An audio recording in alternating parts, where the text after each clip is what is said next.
You can find on SoundCloud, Apple, and Spotify. I'm joined by always Graham Matthews from Bleacher Report and Fansided Diddy DDT. My man, how you doing?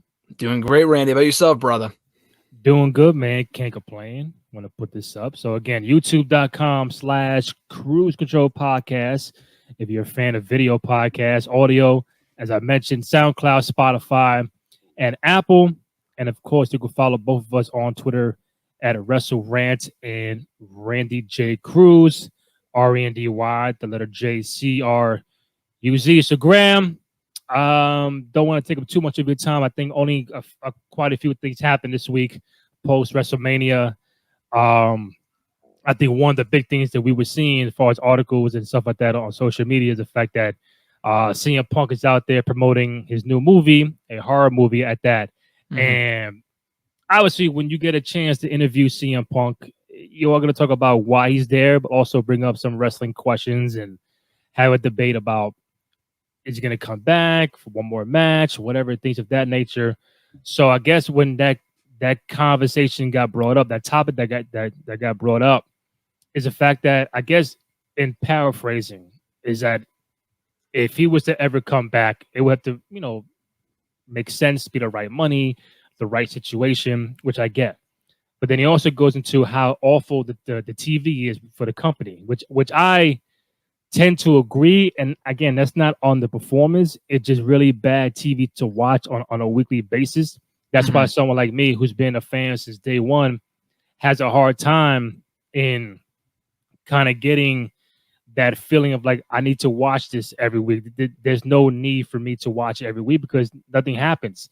We just saw a post Raw, WrestleMania Raw, who back in the day used to be like, hey man, I gotta see Raw after WrestleMania. And ain't shit happened last week. So, and again, I know it's a COVID thing. They're indoors, no fans. I get that.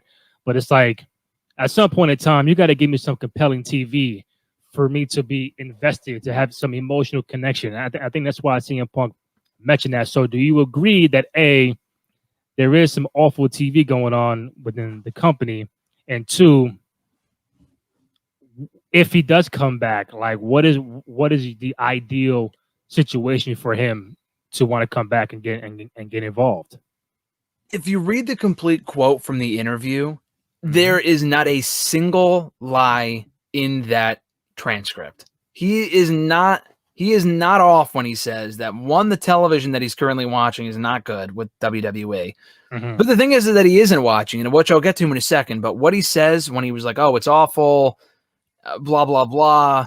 But not just that, like, that's subjective. Like, if you have, I was going to say like your typical fan named Mark, but that's too ironic. But like, your friend named Joe, okay, who watches the show. I know your brother's name is Joe, but like, he watches the show and he loves Raw. Not sure how many positives you can find from the show.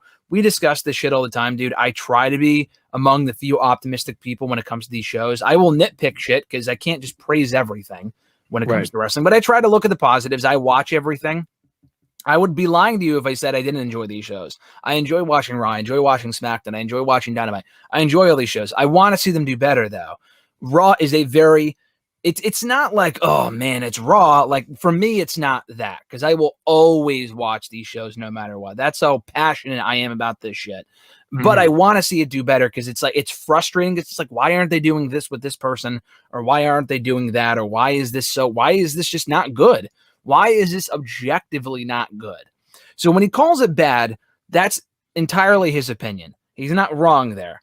What I think he is completely spot on about, even more than that, is when he says that if he came back, he would just be another guy, which is absolutely fucking correct. Absolutely correct. I mean, we've seen a couple returns in the last couple of years.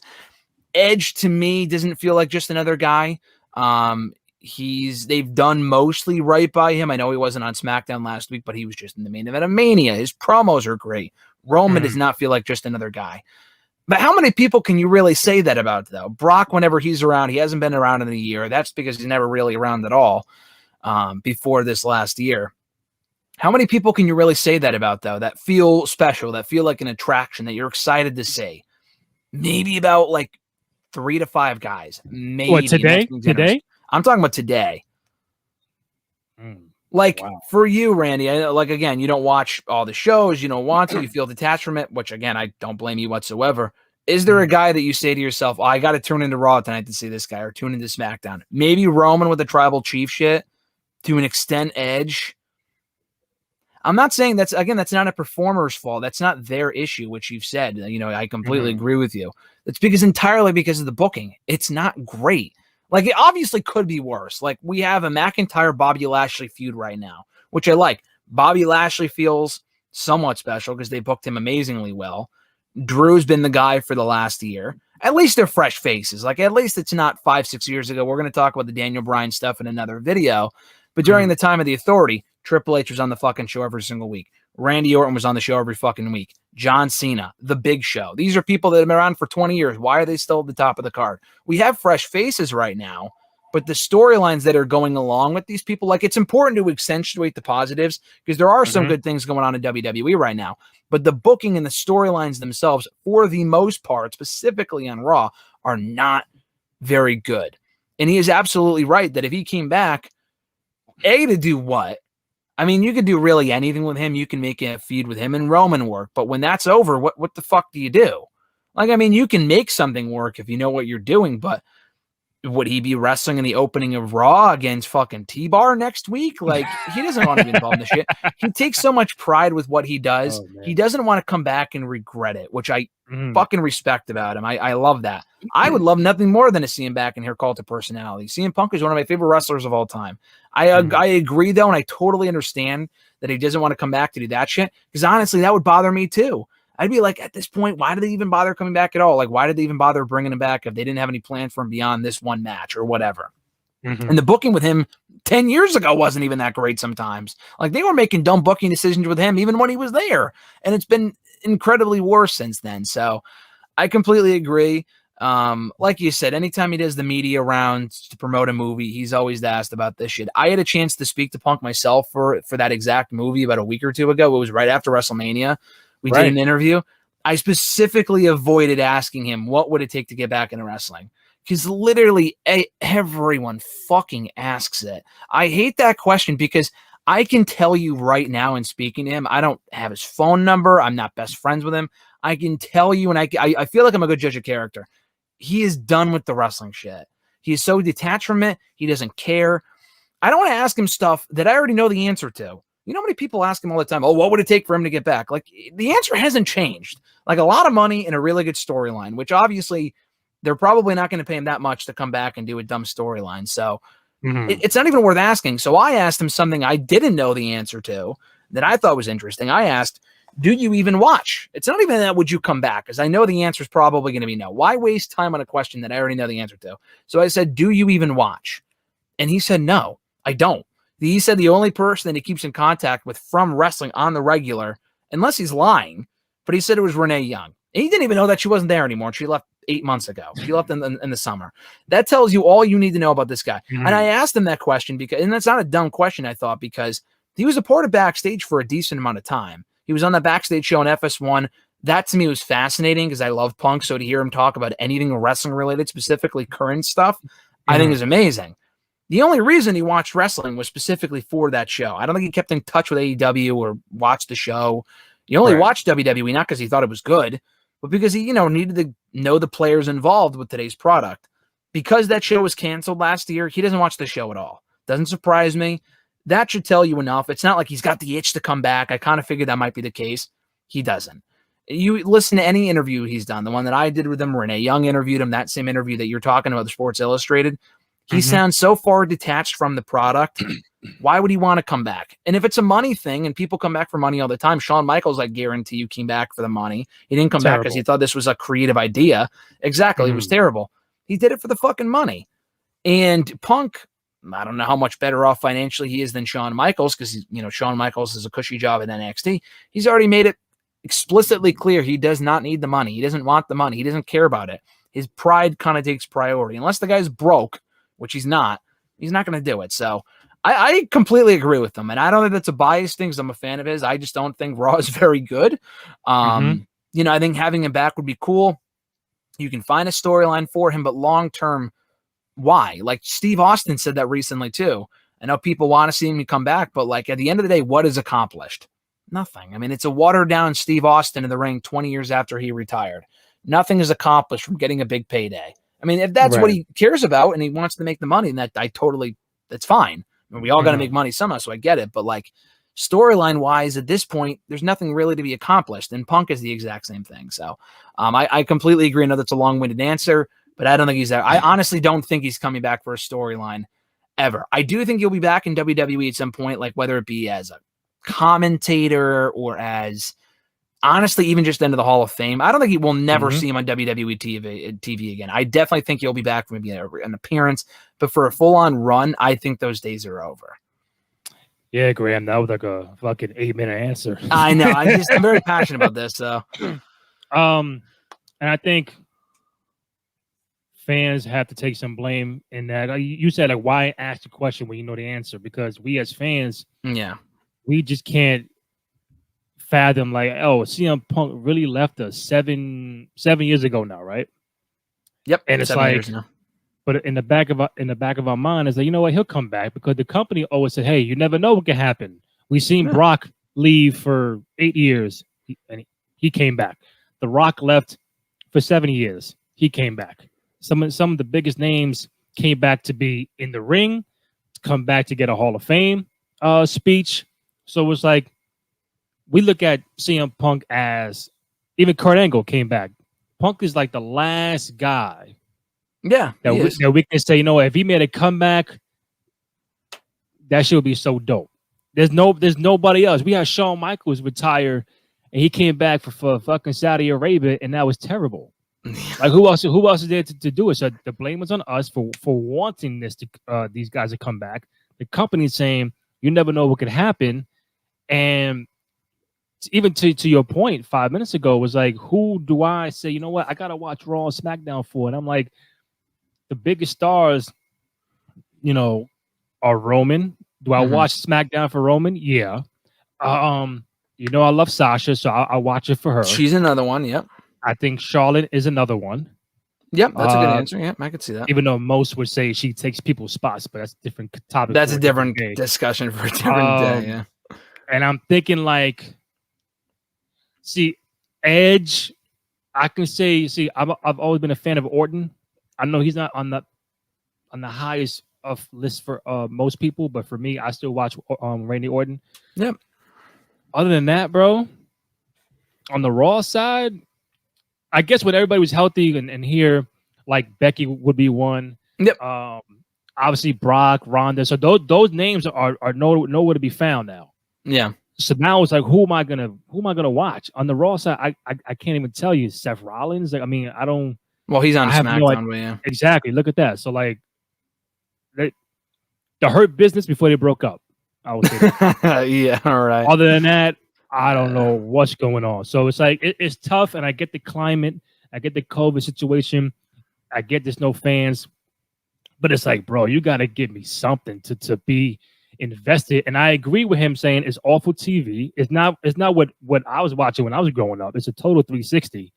From even 5 years ago. That's what I was going to say. It's never going to be what it was 20 years ago, dude. Like, obviously, if you compare it to the Attitude Era, it's never going to be that. But you can still have good TV without having it be Attitude Era. Like, I've seen good TV from this company that wasn't Attitude Era. This shit ain't it. I enjoy SmackDown most weeks. Raw is really the issue.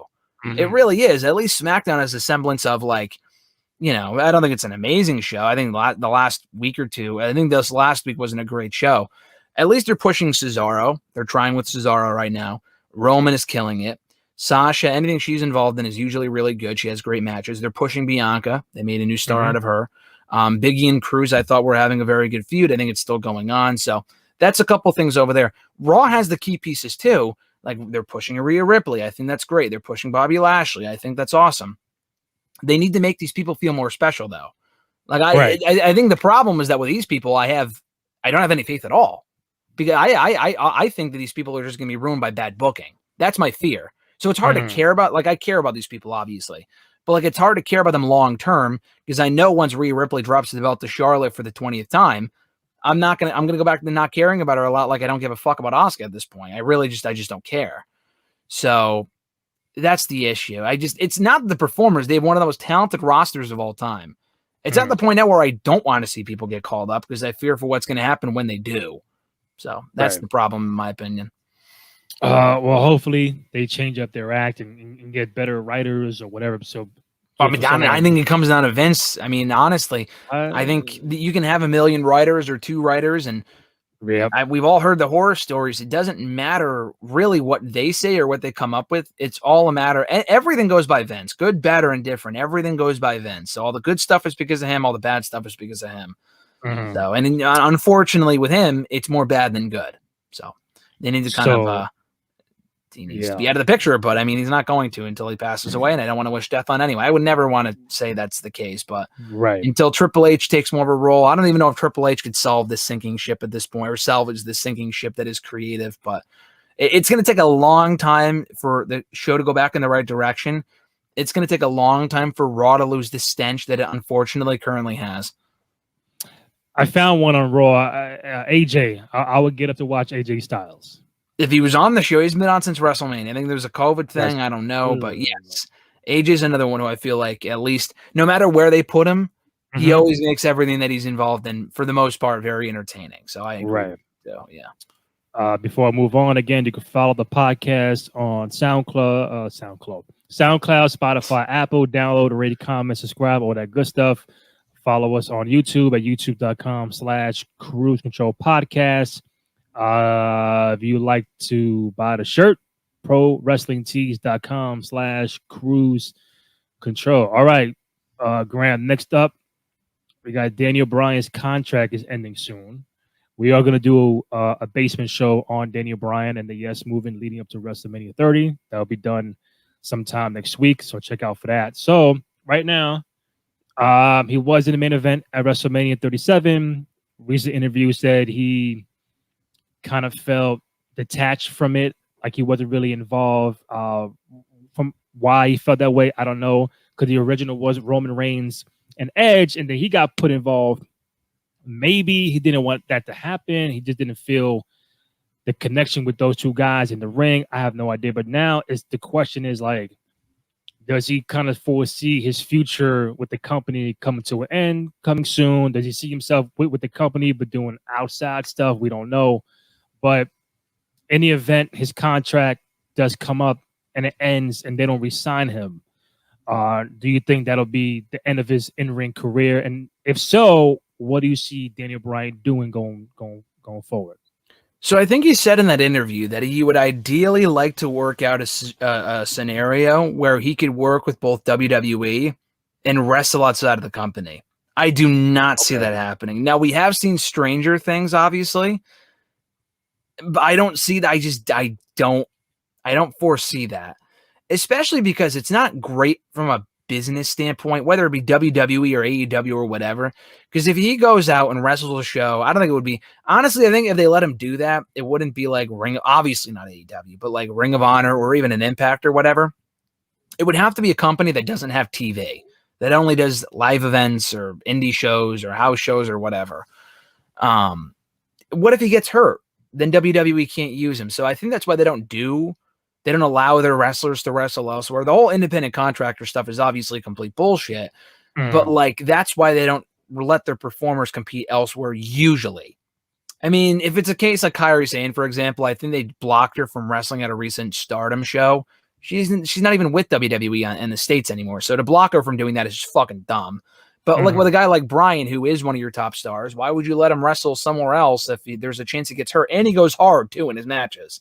So it's not a great business decision. I don't see a situation where that works out. Maybe, who knows? I don't see that happening. Does he stay or does he go? I think he stays. He still loves wrestling. Again, I talked to him about a month ago too, and I asked him about retirement and stuff like that. Even when he goes part-time, he doesn't want to be on the show every single week anymore because he wants to be home and be a dad. His kids are getting older, being on the road. And again, even being at the Thunderdome right now, he's still gone for like 4 days at a time because SmackDown's on a Friday. He's got to fly out on Thursday, be there on Friday, fly out on Sunday, or fly out on Saturday, and he's back on Sunday, and he's only there for, again, Sunday through Wednesday. It's not a lot of time. I mean, if you want to be with your kids. So, He's earned more than earned the right, obviously, to be a part-time guy. I think he'd be perfect in that role. I don't think that he's done by any stretch. He'll continue to wrestle forever. It just has to be on his time. You know what I mean? It has to be on his own schedule. Would WWE, allow him to do that, wrestle on a part-time schedule? Absolutely. Like years ago, so much has changed where like years ago, I think Kurt Angle wanted to come back but be a part-timer and they said no. Like why the fuck you would even allow Kurt Angle, even in 2014, to come back and do all the regular shows would be incredibly stupid. Like the part-time thing has really been just it's a new avenue really for wrestlers to go down if they're a big enough star and they can do it. Like they wouldn't make Kevin Owens a part-timer. I don't think he's not as big of a star as Daniel Bryan, but Daniel Bryan, I could see them making an exception for him.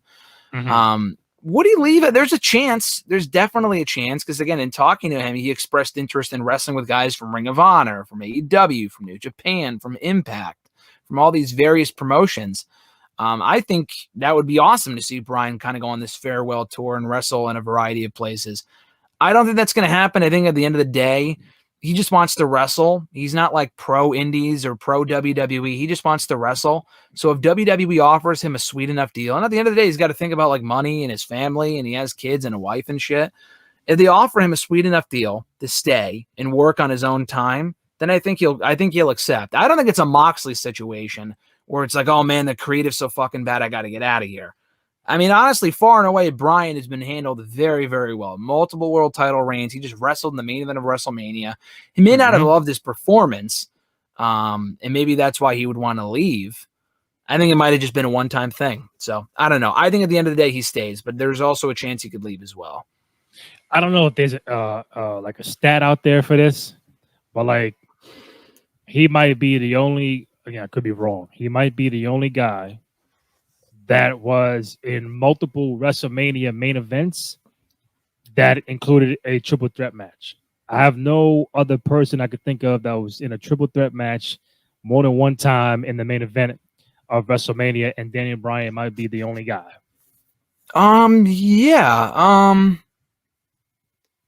Triple H was in another triple threat a couple years later with Orton and Cena after WrestleMania 20, but it wasn't the main event. Right. I mean, how many main events have we actually done? That was 24. Yeah, that was in the middle. Though. I was in the middle, yeah. Yeah, Batista, I don't think has ever been in another triple threat at Mania after being in 30. Orton, again, he was in that same triple threat with Triple H and Cena, and he won, but that wasn't the main event.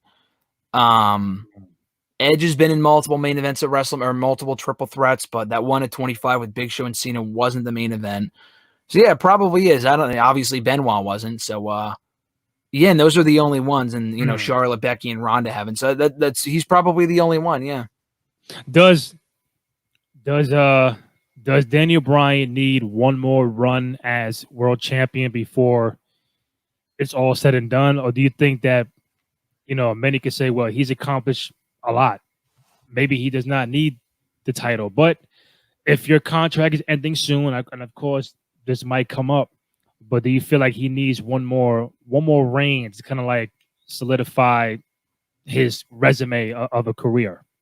If he retired tomorrow, I wouldn't say, man, it's a bummer we didn't get that Daniel Bryan title reign, just because he's a multi-time champion. But not only that, when he retired the first time, I think people were disappointed that we didn't get a full-on Bryan reign as world champion, because by that point in 2016 when he retired, he had been champion maybe 4 times. And none of those reigns were particularly lengthy. I think the longest one was when he won the World Heavyweight Championship for the first time. Then he went into WrestleMania, did the yes chant, and lost in 18 seconds. He was champion for a few months there. That was probably his best run. Because after that, we'll talk about it in the Daniel Bryan basement show that we do, but he won it at SummerSlam, held it for 5 minutes. He won it at Night of Champions, held it for a day. He won it at WrestleMania, and obviously only held it for a month before he had to retire. Or no, he didn't retire, but he got hurt at that point. He retired about a year or two later. So he never really had a memorably long run. he got that run when he came back in 2018 when he was a heel. It wasn't as a babyface. But I don't know if a Brian Long babyface title run would have been all that great anyway. We almost got it in 2014 again when he won at WrestleMania 30, but it wasn't going to be that long. It was going to be like a Benoit-like run where he was only holding it to transition it onto someone else, and in that case, it would have been Brock Lesnar. So I think even he would tell you that I think he would have, or he did have a better run as a heel when he was world champion in 2018, 2019 than he would have if he was a babyface.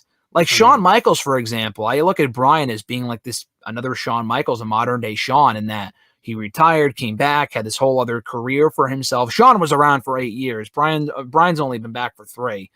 But Shawn, other than when he won the world title for a month at Survivor Series 02, never again held a world championship in WWE. Yeah, and I just don't, that was it. And I don't think we ever got like a long, we did. We got a babyface run from him in 96, which was great.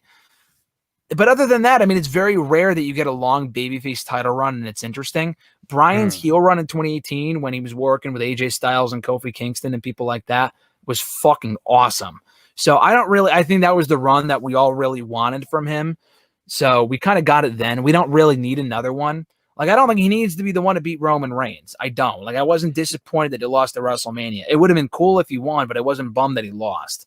So if he retires in this year or leaves WWE or whatever, I'm not disappointed with the fact that he didn't get another title reign, because by that point he would have been a 6-time champion, and we already kind of got the de facto memorable lasting legacy title reign from Brian 3 years ago. Next up, I got so before you got on, me doing research, and I came across this interview that Goldberg was on. I think on the bump, might have been earlier today. And the convo of like him and Big E got brought up because Goldberg is Big E's favorite wrestler of all time. And I guess Big E met Goldberg a long time ago when he was a kid. And it got brought up saying, hey, because Goldberg is 50 plus years old. How many matches he has left? I don't know. But it was brought up saying that, hey, Goldberg and a Big E match in the future. It sounds good on paper. I know most fans today don't want to see Goldberg ever again. Someone like me who saw the rise of Goldberg all those years ago say, you know what? I don't care. I'll see him one more time. But would a Goldberg Big E appeal to you nowadays? And if not, why not? Maybe it depends on the story, really. Like, very few matches I think nowadays just sell me in the match alone. Like, obviously, like, I think an Omega and a Styles match, regardless of what the story is. I mean, first of all, they have a built-in story, but I think the match itself would be amazing. Right. I'm not looking forward to Goldberg and Big E as a match. Like, I don't think that would be an incredible match. Like, the story would have to make sense. You can play off of Big E being a Goldberg fan. You got him into wrestling. Goldberg's at a weird stage now in WWE where he's been back now for 5 years. They've done a lot of matches with him. Some we weren't expecting, some better than others. He's at a stage now where I don't want to see him. Like, he would have to lose to Big E. But Goldberg has already lost in the last couple of appearances to Braun Strowman, and he lost to Drew at the Rumble earlier this year. Do you bring him back for a third time and lose? I know we don't like the part-timers and like, oh, they win all the time. You got to at least protect them somewhat. Like, they got to win sometimes. Like, when he beat Dolph, chef's kiss, that was beautiful. Like, that was perfect. Because Dolph can endure the loss. It was fine. It was great. You give Goldberg a win, it was perfect. Right. He can't be out there beating the fucking Fiend like he did a year ago. That's still one of the dumbest things I've ever seen. He lost to Braun as he should have. He lost to Drew as he should have. That's the double-edged sword with him working with the younger guys, is that if he does, he has to lose at some point. Like, he has to win. So does he beat Big E, and Big E looks good in defeat? And if so, what's really accomplished from that? So, no, it's not a match I'm like, oh, I absolutely need to see. I would rather see Big E and Roman Reigns, because I think Big E would gain more in defeat from losing to Roman than he would Goldberg. And I know Goldberg's a bigger star and whatever, but it just, at least Roman's an active guy. Goldberg isn't an active guy. So Goldberg beating Big E accomplishes nothing for anybody. Goldberg coming back and facing, beating a John Cena, for example, I think would be fine. Because Cena's a part-timer too, so it really doesn't matter who wins. But with Goldberg and Big E kind of has to win. And it depends on the timing of it. If you're talking about like a year or two from now and Goldberg has had his matches and he's won all of his matches and that's fine, then he's due for a loss, then okay, cool. But if we're talking about like at SummerSlam, then no. Because like Goldberg's coming off 2 losses. He kind of needs to win the next one.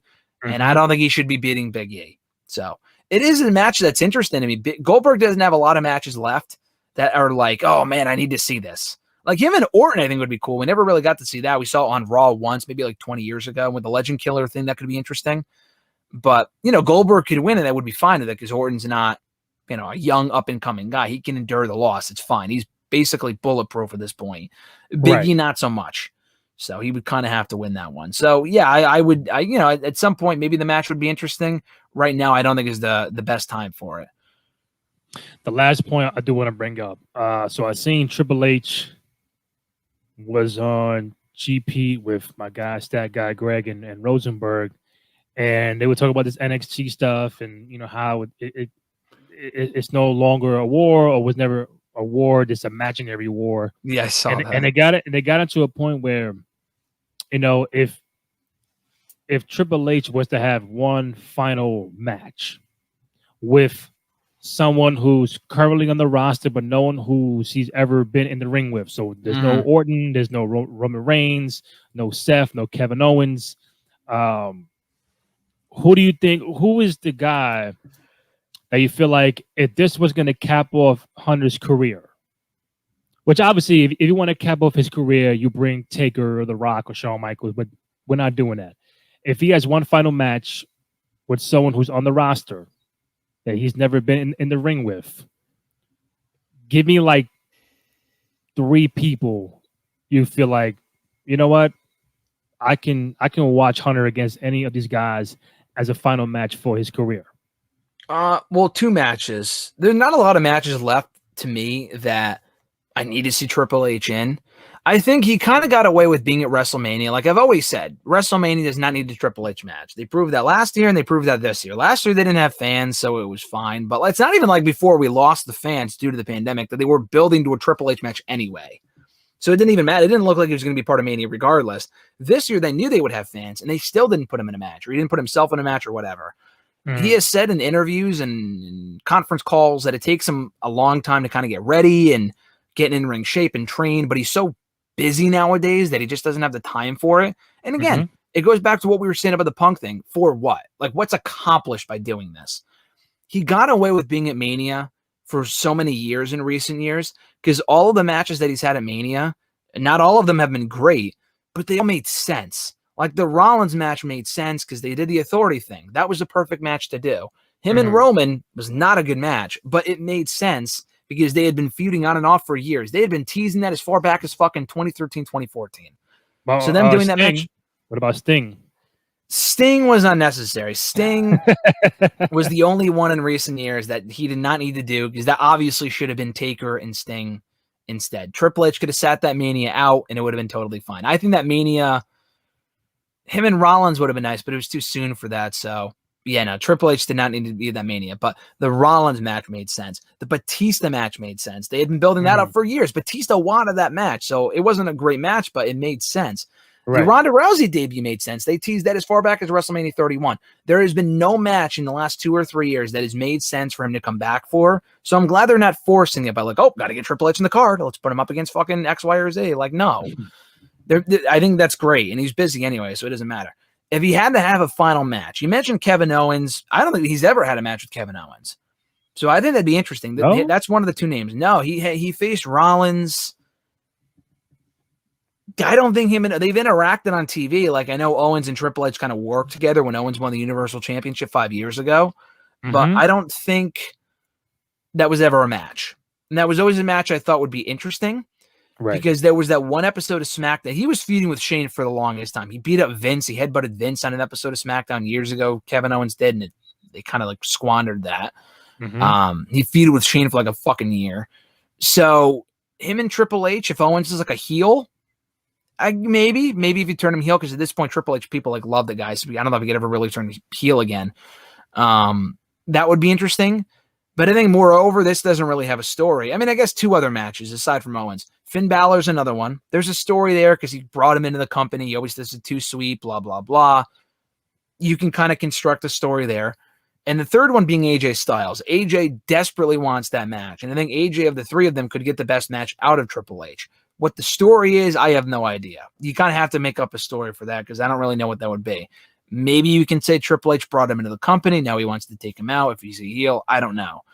But yeah, I think AJ would be the perfect retirement match for him. I mean, you look at the fucking Undertaker. The Undertaker had his last match ever, not against John Cena, not against Triple H, not against Shawn Michaels even, but rather against AJ Styles. And it was an incredible match, even though it was cinematic.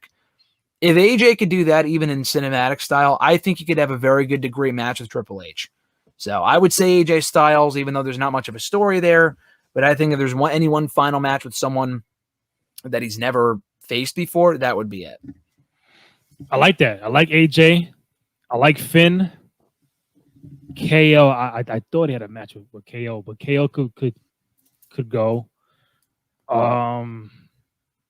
Just to play advocate, who else could be out there? Like Hunter and Nakamura, Hunter and yeah, I know.